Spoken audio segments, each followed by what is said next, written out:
Hello student, जय Siya Ram. Student, मैं निशु यादव स्वागत करती हूँ एक बार फिर से आप सभी का मेरे इस यूट्यूब चैनल पर जिसका नाम है बिलीव योरसेल्फ। बच्चों, ये वीडियो है एचपीएससी पीजीटी या फिर DSSP पीजीटी, जो भी पीजीटी बैच के स्टूडेंट है उनके लिए, और जो एचएसएससी सीटी के लिए प्रिपरेशन कर रहे हैं उनके लिए।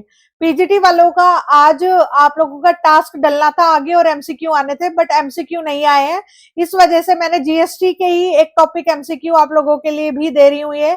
और एचएसएससी वाले जिन्होंने जीएसटी में कुछ नहीं पढ़ा है, ये 60 क्वेश्चन है, 60 के अराउंड। ये बहुत हेल्पफुल रहेंगे। इन क्वेश्चन को लगाकर आप लोगों को पता चल जाएगा कि जीएसटी से क्वेश्चन कैसे बनते हैं। जीएसटी एक हार्ड टॉपिक है। क्रैश कोर्स वाले बच्चों के लिए वन शॉट में मैंने पूरा जो जीएसटी में इंपॉर्टेंट है बिल्कुल आप लोगों को बता दिया है, करवा दिया है। और आप लोग वीडियो देखकर भी एमसीक्यू लगा सकते हैं, या फिर आपने जीएसटी का पोर्शन पहले कवर कर रखा है तो एमसीक्यू लगाएं। एमसीक्यू आप लोगों को पता चलेगा कि कैसे आते हैं। ये पीवाईक्यूज ही हैं जो डिफरेंट एग्जाम में आए हुए हैं। बच्चों, कंटिन्यूअसली पढ़ते रहिए, आपकी मेहनत जरूर रंग लाएगी। दूसरों को मत देखिए कि कब एग्जाम होगा। जल्दी आप लोगों का एग्जाम आप लोगों को देखने को मिलेगा, और जो उन्हीं बच्चों का सिलेक्शन होगा जो कंटिन्यूअसली मेहनत कर रहे होंगे। प्लीज भेड़ चाल ना चलिए, अपने ऊपर विश्वास रखिए और पढ़ते रहिएगा, ठीक है। मैं हमेशा रिवीजन पर फोकस करती हूँ। आई होप आप लोग रिवीजन कर रहे होंगे। बहुत सारे बच्चों मैसेज भी करते हैं कि मैम हाँ, मेरा रिवीजन अच्छा चल रहा है और मैंने इतना कंटेंट पढ़ लिया है। तो जिनका भी रिवीजन चल रहा है ना, जो बच्चे बोल रहे हैं हम डेली रिवीजन कर रहे हैं, तो सबसे पहले उन सबको बहुत अच्छी बात है बच्चों। ऐसे ही करते रहो, डेली मोटिवेट होके देखो। मैं हमेशा कहती हूँ डिमोटिवेशन से कुछ नहीं मिलेगा, बट मोटिवेशन से ऐसा हो सकता है कि आपने जो सोचा उससे ऊंचा मिल जाए, पर भगवान जी किसी का रखते नहीं है। आप लोगों को भी पता है, जब हमारे घर में हम एक मजदूर को लगाते हैं, मान लो हमने अपना घर बनवा रहे हैं और मजदूर को लेके आए, तो उसकी मजदूरी हम नहीं रखते हैं तो भगवान जी तो हमारा कैसे रखेंगे। हमारी जो मेहनत है, मेहनत का फल आज नहीं तो कल जरूर मिलता है। पर शर्त यह है कि आपने मेहनत दिखावटी नहीं करी होगी। अब आपने मेहनत कैसी करी होगी, जी तोड़ मेहनत करी होगी, जहां तक आपका पोटेंशियल लेवल है वहां तक का, ठीक है। आप लोगों को सफलता निश्चित ही मिलेगी, ठीक है बच्चों। देखो, बहुत सारे बच्चों के मैसेज भी आते हैं कि मैम यहाँ पे सिलेक्शन हो गया है, जिनका जो भी एचएसएससी सीईटी के अदर एग्जाम हुए हैं उनमें, तो भी उनको ये ग्रुप 6 देना है, क्योंकि उन लोगों को अपने ऊपर ट्रस्ट है। और वो कुछ बच्चे, बहुत बच्चों के बहुत मैसेज आते हैं कि मैम हम ये क्रैश कोर्स कर सकते हैं। बिल्कुल कर सकते हो बच्चों। ऐसे बहुत सारे बच्चे हैं, इवन कि मैं आपको बता दूं दिन में कितने कोर्सेज सेल होते हैं, और बच्चे ऐसे होते हैं वो मेरे को मैसेज करते हैं कि मैम हमारा यहाँ पे तो सिलेक्शन हो गया है बट ये भी एग्जाम देना है। तो सोचो उनकी स्पिरिट क्या है कि आप लोग, उन्होंने वो करके और फिर भी वो ये वाला एग्जाम देना चाहते हैं, ठीक है। तो आप लोग डेफिनेटली कर सकते हैं अगर आप करना चाहते हैं तो, ठीक है। देखो बच्चों, फर्स्ट क्वेश्चन है आप लोगों का आईजीएसटी। आईजीएसटी की फुल फॉर्म मैंने बताया था आप लोगों को, फिर भी आप लोगों को खुद से पता होगा। बताओ मुझे क्या होती है। IGST is a payable when the supply is. Hindi में आप लोगों का क्वेश्चन हिंदी में भी है, बट आप लोगों के ऑप्शन इंग्लिश में है, और ऑप्शन से तो आप समझ ही जाएंगे, मैं बताऊंगी साथ साथ आप लोगों को। अब आईजीएसटी पेबल कब होता है, ये मैंने आप लोगों को जो आप लोगों की वन शॉट जीएसटी की वीडियो करवाई है उसमें बहुत अच्छे से समझाया है कि आईजीएसटी कब लगता है, जब आप लोगों का इंटरस्टेट क्या होता है, सप्लाई होता है, ठीक है। A answer is a. Maximum rate of CGST prescribed by law for intrastate supply made. Intrastate में सीजीएसटी की देखो कितनी रेट होती है, 0%, 5%, 12%, 18%, 28%, 1 2 3 4 5 ये होती है, राइट। आप लोगों को याद रखना है। तो बोला सीजीएसटी इसका जो लॉ ने प्रिस्क्राइब किया है, तो इसका आंसर होगा मैक्सिमम बोला है ना इसने, हाँ मैक्सिमम सीजीएसटी का। ये बहुत इंपॉर्टेंट क्वेश्चन है, पीवाईक्यू है, बट इसका ऑप्शन गलत दिया हुआ है, गलती से टाइप हो गया होगा बच्चा। यहाँ 14% आंसर आएगा। Answer is 14%। Which of the following taxes have been submitted in GST. कितने टैक्सेस होते हैं कि इसने आपको पता है जीएसटी के अंदर बहुत सारे टैक्सेस को शामिल किया गया था, तब एक बना था, है ना। तो कौन कौन से हैं आप लोगों का, central sales tax, excise duty, VAT, all of these. तो answer is all of these. Third का answer is all of these. Fourth question है GST is levied on supply of goods and services GST सब पर levied होता है एक को छोड़कर। ये मैंने आपको वन शॉट में कवर करवाया, आप लोगों को पता होगा। तो your answer is a, alcoholic liquor और फॉर ह्यूमन कंजम्पशन। अगर जो अल्कोहल है वो कंजम्पशन के लिए खरीदी जाती है तो वहां पर आप लोगों की जीएसटी एग्जेम्प्ट होती है। अगर बेचने के लिए खरीदी गई है तो वहां पर जीएसटी आती है।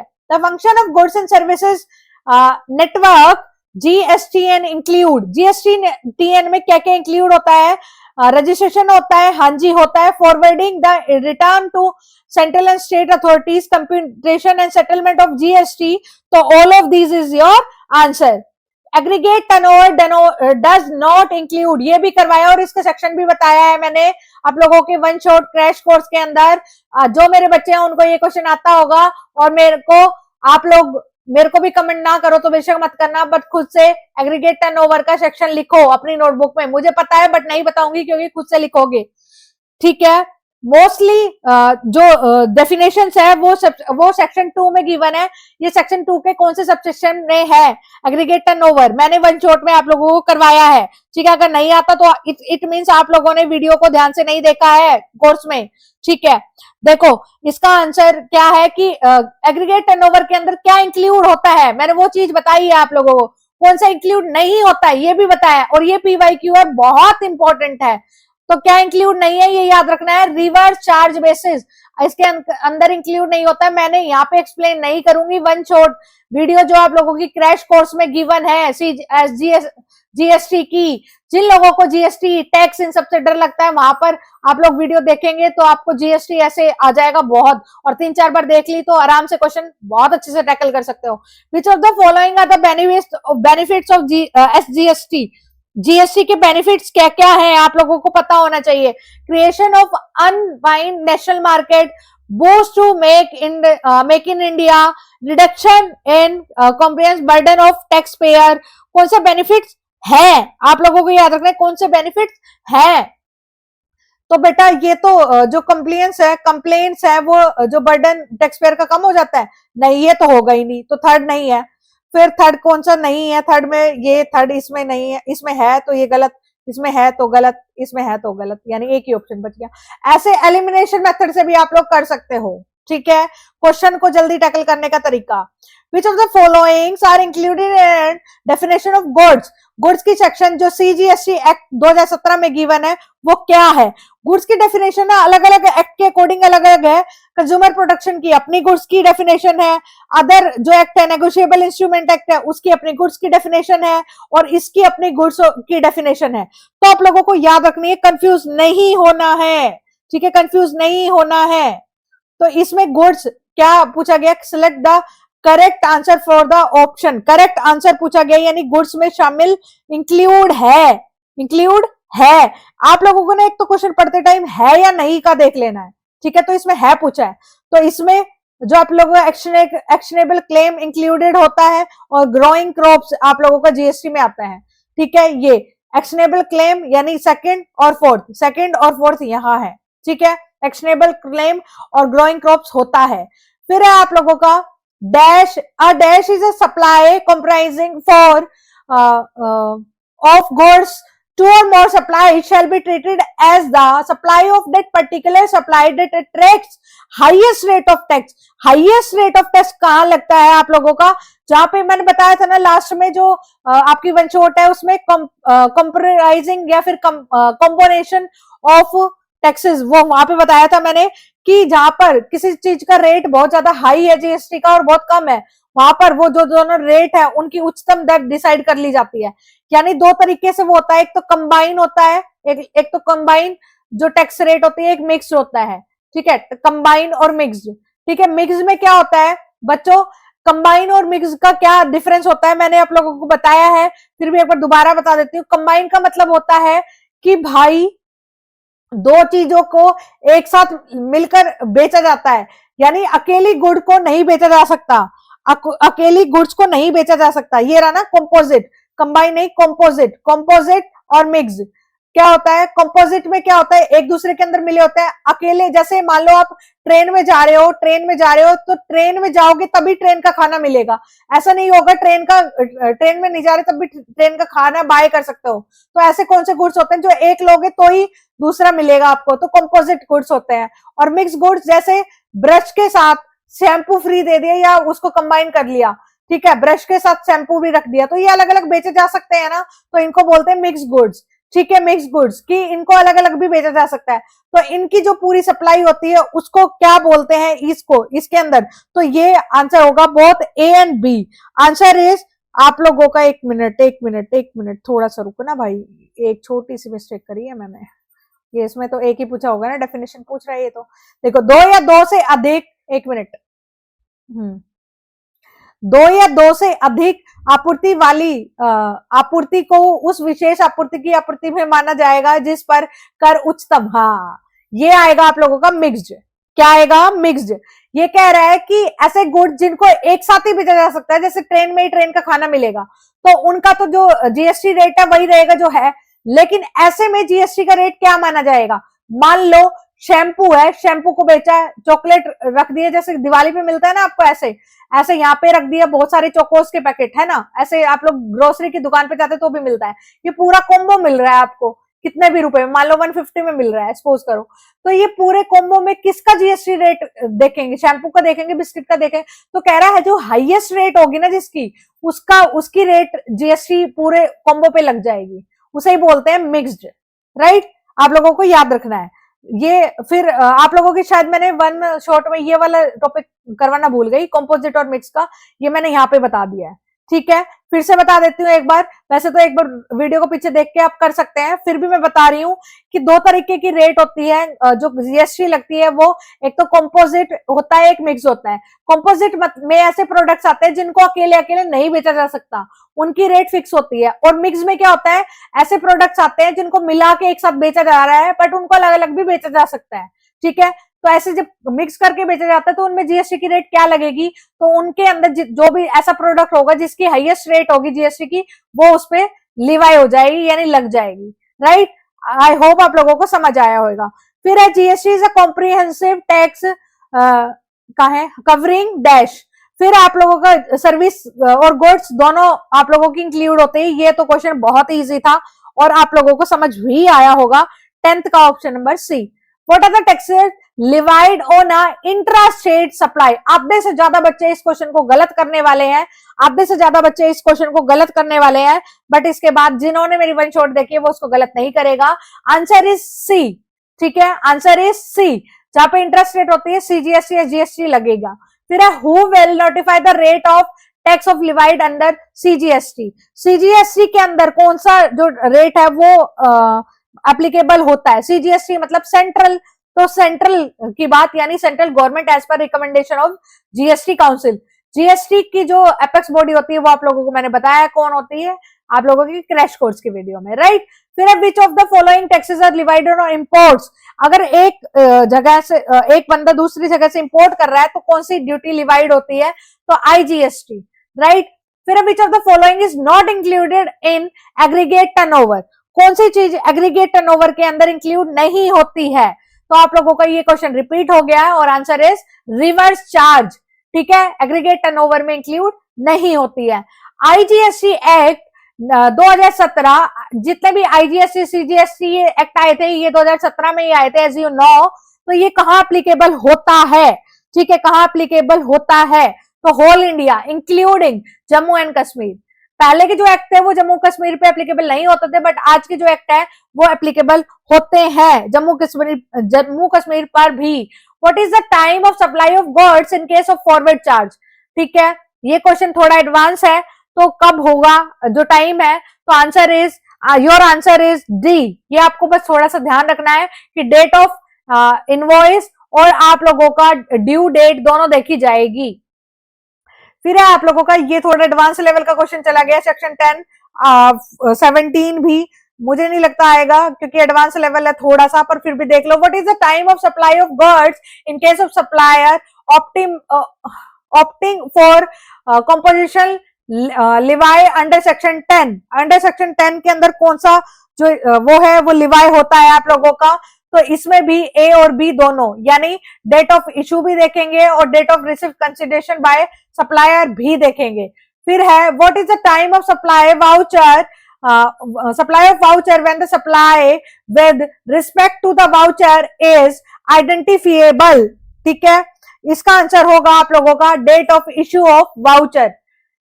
ये यहां से 19 क्वेश्चन छोड़ दो, ये सारे वही 20 छोड़ दो, ये 21 यहां से देखो 22 question. Time of supply means supply, time of supply का क्या मतलब है आप लोगों का? The point in the time when the GST is actual paid. No, मैं सीधा आंसर बता देती हूँ वरना कंफ्यूज हो जाओगे। टाइम ऑफ सप्लाई का मतलब क्या है बच्चा? टाइम ऑफ सप्लाई का लिख लेना, the point of time when goods have been deemed to be supplied और services deemed to be provided. ठीक है, डीम्ड आएगा इसमें, याद रखना आप लोगों को टाइम ऑफ सप्लाई का मतलब, राइट। फिर आप लोगों का 23 what is the time of supply? एक मिनट, ये भी वही क्वेश्चन है, ये भी छोड़ दो बेटा, सॉरी ये थोड़ा सा ना जीएसटी एडवांस लेवल पर है, ये आप लोगों के जो सीए वाले बच्चे हैं उनका जाता है, इतना डीप पे नहीं जाएगा आप लोगों का। ठीक है, which of the following shall not be included in value of supply? Value of supply में कौन सी चीज इंक्लूडेड नहीं होती है? कौन सी चीज इंक्लूडेड नहीं होती है? Shall not be included value of supply. Which of the following shall not be included in value of supply? Value of supply में GST included नहीं होती है। The value of supply should include, कौन सी चीज include होती है? तो आप लोगों का मोस्टली बच्चे ना वैसे कौन सी चीज सप्लाई के अंदर इंक्लूड होती है, तो ये याद रखना है। कौन सी चीज इंक्लूड नहीं होती है तो जीएसटी नहीं होता है, क्योंकि सप्लाई बन जाता है फिर उसके बाद जीएसटी लगती है। ठीक है, जो जीएसटी इंक्लूड नहीं होती, बच्चे इसको तो मान ही लेंगे पक्का कि हाँ ये तो इंक्लूड होता ही होगा, तो तुक्के ना मारना, ध्यान से पढ़ना। क्या इंक्लूड होता है? तो any non GST taxes, duty, cess, fees, ये सारी होती है। इंटरेस्ट, लेट फी, पेनल्टी, ये सारी होती है। सब्सिडीज भी होती है, एक्सेप्ट ये सेंट्रल और स्टेट गवर्नमेंट की ना हो बस, तो ये सारी चीज इंक्लूड होती है। ये लिख लेना अपनी नोटबुक में जहां भी नोट्स बना रखा है। ठीक है, फिर value of supply under section 15 first, value of supply है जो अंडर सेक्शन 15(1) के तहत क्या गिवन है आप लोगों का, ये याद रखना है। तो ट्रांजैक्शन वैल्यू आप लोगों की गिवन है। Which of the following part of transaction value? देखो ऊपर का क्वेश्चन वही चीज मैंने नीचे ले लिया ताकि आप लोगों को भूले ना और याद रहे, कुछ हेल्पफुल रहे ये वीडियो। ठीक है, तो ट्रांजैक्शन वैल्यू जो होती है उसमें क्या क्या चीज इंक्लूड होती है? आप लोगों का सेस इंक्लूड होता है, जो थर्ड पार्टी के द्वारा कोई पेमेंट दी जाती है वो होता है। आप लोगों का कमीशन इंक्लूड होता है, एंटरटेनमेंट टैक्स होता है, जो भी चार्जेस होते हैं इंस्पेक्शन के टाइम के वो होते हैं, और कोई भी चार्जेस, कोई भी मान लो गुड्स भेज रहे हैं, डिले के चार्जेस हो गए, वो सारे ट्रांजैक्शन वैल्यू में आते हैं। तो मेरे हिसाब से कहाँ, हाँ पहला है, और ठीक है ये सारे इंक्लूड हो जाएंगे। तो 28 का आंसर आप लोगों का डी हो जाएगा। ट्रांजैक्शन वैल्यू का सेक्शन भी याद रखना है, ये भी आप लोगों का क्वेश्चन पूछा गया है कई बारी। ठीक है, फिर है when the transaction value rejected for the computation of value of supply, तो कौन सा ट्रांजेक्शन वैल्यू रिजेक्टेड हो जाती है जब कंप्यूटेशन करते हैं किसका? वैल्यू ऑफ सप्लाई का। तो when the, जब बायर, कोई भी बायर और सेलर रिलेट होता है कि नोट द सोल कंसिडरेशन ना हो तब रिजेक्ट हो जाता है। तो योर आंसर इज वेट करना बेटा, your answer is 29, answer is B. फिर आप लोगों का next question, what is the deduction allowed from the transaction value? Transaction value के टाइम कोई डिडक्शन भी होती है। देखो ये ना, ये बहुत मतलब इतना ट्रांजैक्शन वैल्यू के इतने क्वेश्चन है, इतने डीप में आएंगे नहीं, बस सेक्शन पूछ लेगा ट्रांजैक्शन वैल्यू है क्या, वो चीज पूछ सकता है। ठीक है, फिर है आप लोगों का एग्रीगेट टर्नओवर इंक्लूड्स। ये क्वेश्चन इतनी बार आया है, बहुत बारी, आप लोगों को याद रखना है। जो टर्नओवर है उसमें सारी चीज इंक्लूड होती है, 4 चीज बता रखी है मैंने आप लोगों को, आई होप यानी ऑल ऑफ दीज आ जाएगा। 32 का आंसर डी। फिर है which of the following person not liable for registration? कौन से पर्सन लाइबल नहीं होते? ये भी बहुत अच्छे से याद करवाया है कि जो भी ऐसे पर्सन जो एग्जम्प्ट है किससे, जीएसटी से, वो लाइबल नहीं होंगे। With in how many days a person should apply for registration? कि कितने दिन के अंदर पर्सन को, जब वो उसके ऊपर जीएसटी की जो लिमिट है वो आ जाती है, तो कितने दिन के अंदर उनको रजिस्ट्रेशन करवा लेना चाहिए? तो 30 दिन के अंदर करवा लेना चाहिए। 34 का answer is B. Next is a person having dash business verticals in a state dash obtain a separate registration for each business vertical. ठीक है, ये क्वेश्चन भी बहुत इंपॉर्टेंट है और आप लोगों का क्वेश्चन ये एग्जाम में पूछा गया है। तो अगर पर्सन हैविंग मल्टीपल बिजनेस, अगर मल्टीपल बिजनेस है और स्टेट में ऑब्टेन, यहाँ पे आ जाएगा ऑप्शन नंबर सी, ठीक है, 35 का सी है तो आता ही होगा आप लोगों को। What is the validity of registration certificate, validity क्या है रजिस्ट्रेशन सर्टिफिकेट की, ये दोनों इजी क्वेश्चन है और ये दोबारा भी पूछे जा सकते हैं, ये याद रखना आप लोगों को। वैलिडेशन जो सर्टिफिकेट है वो जब तक कैंसिल नहीं हो जाता तब तक इसकी डेट रहती है। कोई बच्चे कहे नो वैलिडिटी, कोई नहीं रहती, 5 साल 1 साल 1 ईयर, या फिर ये अपने हिसाब से तुक्के मारोगे गलत हो जाएगा। Valid till it is cancel, जब तक कैंसिल नहीं किया जाएगा तब तक वैलिड रहेगा आपका रजिस्ट्रेशन। रजिस्ट्रेशन सर्टिफिकेट अगर आप एनआरटीपी के हैं तो वैलिड कितने डेज तक रहेगा, यानी आप लोग नॉन रेजिडेंट है, टैक्सेबल पर्सन है, तो कितने टाइम तक आप लोगों का वो रहेगा, वैलिड रहेगा। इफेक्टिव डेट ऑफ रजिस्ट्रेशन कितने टाइम तक रहेगा, ये भी इंपॉर्टेंट है क्योंकि बच्चे कई बार भूल जाते हैं बच्चों, तो 90 डेज तक, 90 डेज तक, ठीक है। फिर है an identity, if an identity has multiple branches with in the same state it requires, बहुत सारी ब्रांचेस है एक ही स्टेट में, तो क्या होगा, ठीक है, तो सिंगल रजिस्ट्रेशन होगा सभी के लिए, सभी ब्रांचेस के लिए। Answer is B. फिर है which of the following person are not liable for registration, ऐसे कौन से पर्सन है जो लाइबल नहीं है रजिस्ट्रेशन के लिए, ऐसे कौन से पर्सन है, तो वो है एनी पर्सन, कोई भी ऐसा पर्सन जो किसी भी ऐसी एक्टिविटी में इंक्लूड है जो जीएसटी के बाहर की एक्टिविटी है, ठीक है। फिर agriculturist is not required to take registration if he supply, ऐसा पर्सन जो एग्रीकल्चरिस्ट है वो कौन सी सप्लाई कर रहा है तब वो जीएसटी के अंडर नहीं आएगा। अगर वो ऐसी चीज प्रोड्यूस कर रहा है जो कल्टीवेशन ऑफ लैंड से है, तो 40 का आंसर सी हो जाएगा। बच्चों मैं जल्दी इसलिए करवा रही हूँ क्योंकि ऐसे तो ये वीडियो बहुत लंबी हो जाएगी, राइट। आपका एग्जाम टाइम है ज्यादा, आप लोगों को कम टाइम में ज्यादा बेनिफिट मिले, इसलिए ये सब हो रहा है। Which of the forms are use in applicable for GST, मैंने इतने अच्छे से करवाया है आप लोगों के वन शॉट में, बहुत अच्छे से इसको डिटेल में करवाया है, आई होप आप लोगों को पता है। GST registration 1, which of the following statement are correct, कौन सी स्टेटमेंट करेक्ट है, तो ऐसे क्वेश्चन में तो आप लोगों को सारी स्टेटमेंट पढ़नी पड़ेगी। वॉलंटरी रजिस्ट्रेशन नॉट पॉसिबल, अरे नहीं, मैंने तो बताया कि टाइप्स ऑफ रजिस्ट्रेशन कितने होते हैं, वहां पे तो था ही, तो ये गलत हो गया। Voluntary registration not liable to complain, ना ना ना, ऐसा तो नहीं है, प्रोविजन तो पूरे करने पड़ेंगे। फिर है a person may get himself volunteer, yes, answer is C, 42 का answer is C. And e commerce operator should get itself registered, क्या ई कॉमर्स का जो पर्सन होता है, जो ई कॉमर्स ऑपरेटर होता है, क्या वो रजिस्टर खुद से कर सकता है, कब कर सकता है, जब उसकी थ्रेशोल्ड लिमिट में आ जाए वो, तो आंसर इज 43 का ए हो जाएगा।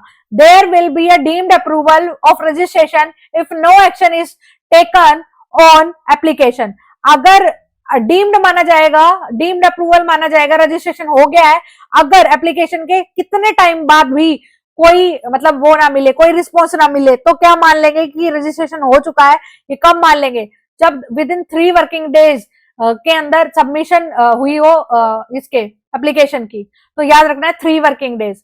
फिर है जीएसटी रजिस्ट्रेशन जो फॉर्म होता है वो कौन सा इशू किया जाता है, तो रजिस्ट्रेशन जो फॉर्म है वो कौन सा इशू किया जाता है, जब आप लोगों का आपने जीएसटी में रजिस्टर्ड करवा लिया है, रजिस्ट्रेशन करवाने के लिए कौन सा फॉर्म है, जीएसटी 1, और जब रजिस्टर्ड हो गया है, जब इशू हो जाएगा सर्टिफिकेट, तो जीएसटी रजिस्टर्ड 06, यानी 45 का आंसर इज 4। बेटा अगर आप ध्यान से देख के जाएंगे तो आप लोगों को क्वेश्चन बिल्कुल मिल जाएंगे, लेकिन आप कंटेंट बिना पढ़े सीधे एमसीक्यू लगा रहे थे, तो ये माय डियर बहुत गलत बात है। आप लोगों को कहीं से भी कंटेंट पढ़िए, पहले कंटेंट को समझिए, फिर एमसीक्यू बहुत इजी लगेंगे और कभी भूलेंगे भी नहीं। अभी सीधे एमसीक्यू रटने की कोशिश करेंगे तो भूल जाएंगे, लेकिन पहले कंटेंट को पढ़ेंगे फिर एमसीक्यू को पढ़ेंगे, कभी नहीं भूलेंगे। मैं बार बार बताती हूँ, बार बार बता चुकी हूँ बच्चों को कि अगर किसी बच्चे को पूरा कोर्स किया है, अच्छे से पढ़ा है, और बीच में गैप नहीं किया है, तो उनको किसी भी कोर्स की कोई आवश्यकता नहीं है। अपने कंटेंट पे विश्वास करके मल्टीपल टाइम रिवीजन करते रहिए, साथ में एमसीक्यू लगाते रहिए। बट जिन्होंने ऐसा किया है कि एग्जाम डेट आई तब तो पढ़ लिए, बाद में नहीं पढ़े, फिर एग्जाम डेट आई फिर से जाग गए, फिर पढ़ लिए, तो अगर उनको रिवीजन की जरूरत है तो बिल्कुल क्रैश कोर्स आप लोगों का है। पूरे 33 सब्जेक्ट रिवाइज कराए गए हैं, रिवाइज जो एग्जाम ओरिएंटेड है, एग्जाम ओरिएंटेड उससे कि जो टॉपिक इंपॉर्टेंट है उनका रिवीजन करवाया गया है आप लोगों को बहुत अच्छे से। आप लोगों को कॉन्फिडेंस बिल्कुल आ जाएगा और एमसीक्यू भी लगा सकते हैं। इन वाले बच्चों के लिए, जो क्रैश कोर्स वाले बच्चे हैं, उनके लिए मॉक बिल्कुल फ्री है, ठीक है। तो आप लोग आ सकते हैं मेरे कोर्स में, और 1000 रुपये मेरे कोर्स की फीस है, जिसमें 200 का आपका मॉक फ्री मिल जाता है, तो आपकी कोर्स की वर्थ पड़ी 800, और मेरे हिसाब से मार्केट में 800 रुपए में कोई भी आपका कोई कोर्स नहीं होगा, क्रैश कोर्स भी नहीं होगा, राइट। फिर आप लोगों का 46 क्वेश्चन है, which of the following requires amendments in the registration certificate, जो अमेंडमेंट्स है वो कौन से उसमें गिवन है और क्या क्या इंक्लूड है। Change of name of registered person, हाँ जी है। Change in constitution of registered person, हाँ जी है। तो all of this is your answer. Voluntary registered person registration can be cancelled, voluntary का जो रजिस्ट्रेशन करवाया है वो कैंसिल हो सकता है if the person does not start business with in, अगर बंदे ने बिजनेस स्टार्ट ही नहीं करा, कितने दिन के अंदर, 6 महीने के अंदर, अगर 6 महीने के अंदर रजिस्ट्रेशन स्टार्ट ही नहीं करा तो कैंसिल हो जाएगा। Registration can be cancel proper officer, अगर बाय द प्रॉपर ऑफिसर कब रजिस्ट्रेशन करता है ये मैंने बताया आपको क्रैश कोर्स में, दोबारा नहीं बताऊंगी, ठीक है। तो कब कैंसिल हो सकता है, तो 3 कंसेक्यूटिव टैक्स पीरियड्स में कैंसिल हो सकता है। आंसर इज 48 का ए, ठीक है। फिर है आप लोगों का ये क्वेश्चन, यहां से बिल्कुल क्वेश्चन बन सकते हैं आप लोगों के, बिल्कुल ध्यान से समझ के जाएं ये वाले क्वेश्चंस, ठीक है। Any registered person whose registration is cancel proper, जिनके प्रॉपर जो ऑफिसर है उनके द्वारा कैंसिल किया गया है, तो वो पूरा मैनर जो कैंसिलेशन ऑर्डर का होगा वो क्या होगा, वो है आप लोगों का 30 डेज के अंदर, ठीक है। यानी कोई भी अगर पंजीकृत व्यक्ति जिसका पंजीकरण उचित अधिकारी द्वारा उसके स्वयं के अनुरोध के रद्द पर कर दिया गया है, वह अधिकरण आदेश की तामील की तारीख से डैश के भीतर निर्धारित तरीके से पंजीकृत रद्द करने के लिए ऐसे अधिकारी का आवेदन कर सकता है। कितने दिन के अंदर, आप लोगों को पता है, ये मैंने वहां पर भी बताया था, 30 दिन के अंदर, राइट। फिर है आगे, 1 मिनट रुक जाता हूं।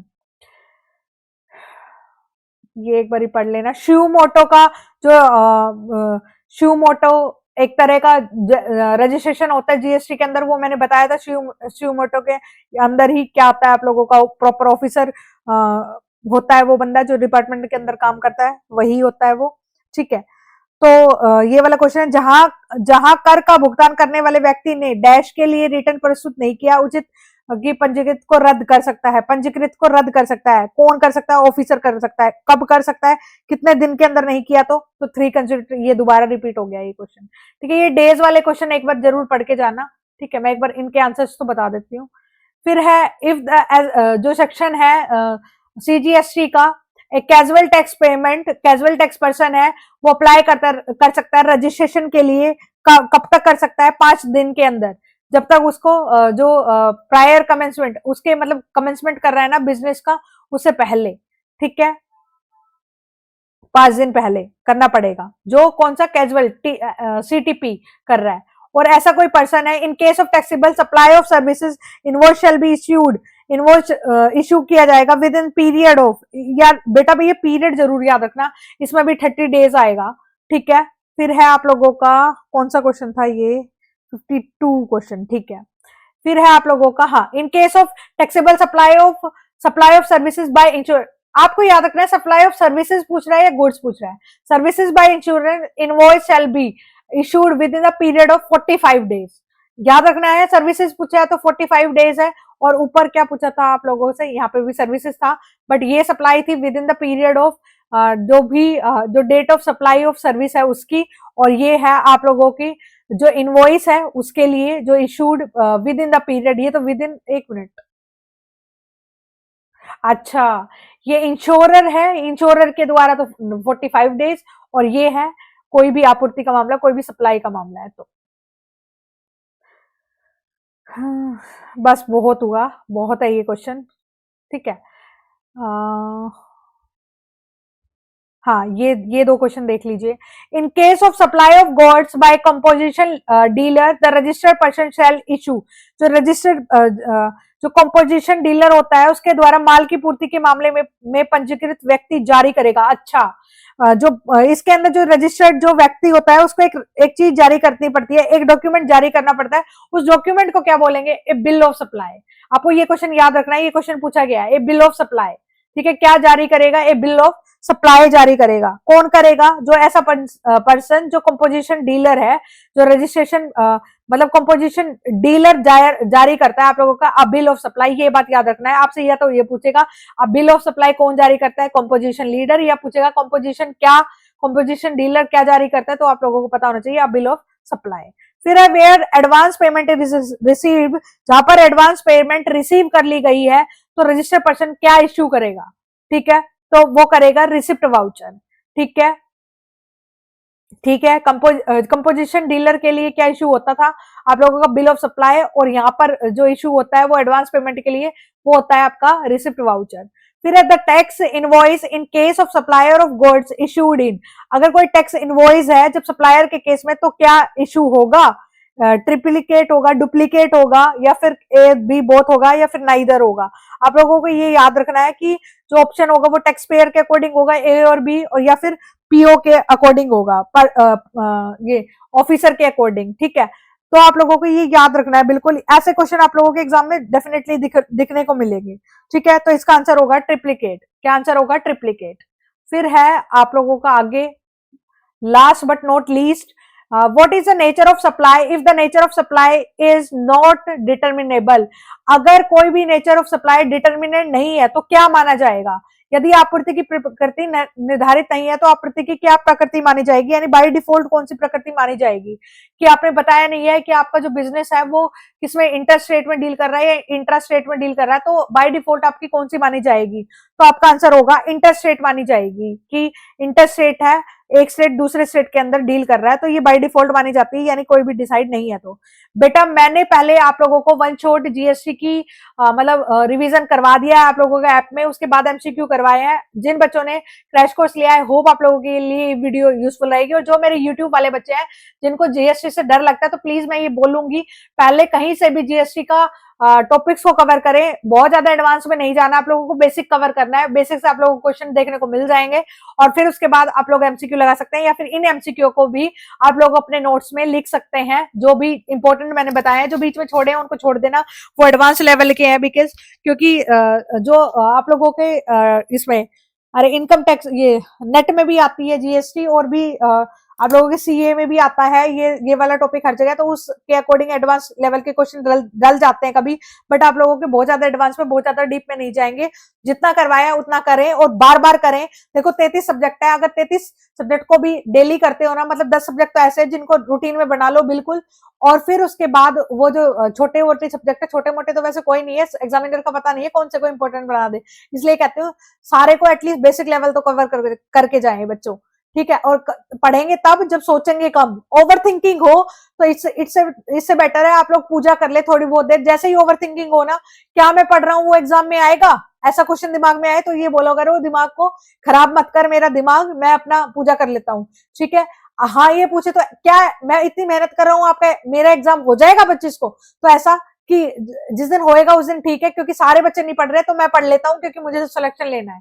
ये आंसर करा करो खुद को। फिर अगर आपको बोले कि अच्छा मतलब अगर आपसे बोले आपकी प्रिपरेशन है तो आप अपने दिमाग से बोलो अच्छा तो बताइए इस क्वेश्चन का आंसर। ऐसे करके दिमाग को पागल बनाओ बच्चों, दिमाग आपको पागल बना गया। क्योंकि अगर आपको ना क्या होता है, हमें अपना कंफर्ट जोन अच्छा लगता है, अगर हमारे दिमाग को एक बार हमारा कंफर्ट जोन पसंद आ गया ना तो वो 1000 बहाने दे देगा हमें ना पढ़ने के, बट आपको कुछ बहाने ढूंढने पढ़ने के लिए। ठीक है, जो पढ़ने के बहाने ढूंढकर और उसको इंप्लीमेंट करने में कामयाब हो जाएगा वो सिलेक्शन ले जाएगा। और जो बहानों में फंसा रह गया कि मैम अभी एग्जाम नहीं हो रहा, मैम ये नहीं हो रहा, मैम इतने एमसीक्यू बहुत है, मैम ये प्रोवाइड करवा दो, स्पून फीडिंग की आदत मत डालो। मैं हमेशा कहती हूँ बच्चों खुद से एफर्ट करो, काम चीजें बहुत आसान लगेगी। और अब तो मुझे लगता है ये आपका एग्जाम हो जाएगा, तो प्लीज पढ़ते रहिएगा, पॉजिटिव रहिएगा, और अपने आसपास जिनके आसपास नेगेटिव लोग रहते हैं उनसे दूर रहिएगा। ठीक है, मैं तो यही बोलूंगी, पॉजिटिविटी में ही सब कुछ है, पॉजिटिविटी आपको एक दिन अपने सफलता तक लेके जाएगी। ठीक है स्टूडेंट, मैं निशु यादव एंड करती हूँ मेरी इस वीडियो का। मिलती हूँ किसी नई वीडियो में, तब तक के लिए जय सिया राम।